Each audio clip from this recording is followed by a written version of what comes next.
Hey guys, welcome to Draft Day. Tonight the NFL Draft takes place, so I'm rocking my throwback Tom Brady jersey from the Patriots. He's now a Buccaneer. Oh well, it's gonna be a fun night anyways. This morning I wanted to bring your attention to something that we like to quote on any big monumental moment in our life, whether that be a high school graduation, a college graduation, going into the NFL for the very first time, a big monumental occasion. We like to read this scripture found in Jeremiah 29 verses 11 through 13. For I know the plans I have for you, declares the Lord, plans to prosper you and not to harm you, plans to give you a hope in the future. Then you will call on me and come and pray to me, and I will listen to you.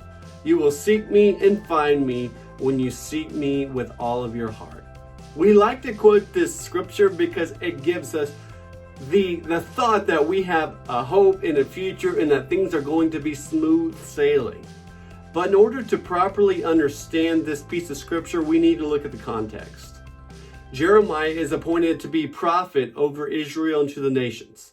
His job is to build up and to tear down, to teach and to correct, to uplift and honestly point to the truth about potential destruction if the Israelites are not careful. Babylon is predicted to come and to rule over Jerusalem, which isn't necessarily a popular thought. But because of the way Israel is acting at this time, it would go on to provide judgment for them. Israel, not only were they worshiping God, but they were also worshiping other things, even doing things like child sacrifice to honor the improper gods. We can see now that that is a crazy idea. But during their day, everybody else was doing it, so they might as well join in. So there came a point where Babylon would come and rule over them for a certain period of time. In a situation like this, it would be easy to question whether God was still for you or not. So Jeremiah reminds them, God is for you. He has plans to prosper you and to give you a future.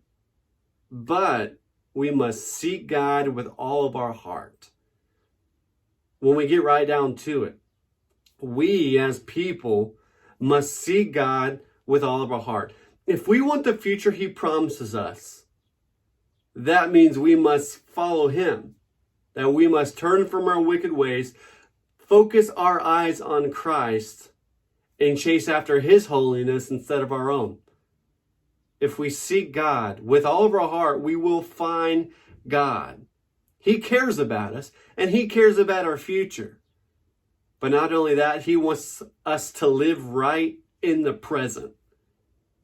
The only way we can receive this future is if we follow God. Therefore, call on His name, seek His face, pray to Him, look to Him for guidance. Because He knows what's best for you and for me.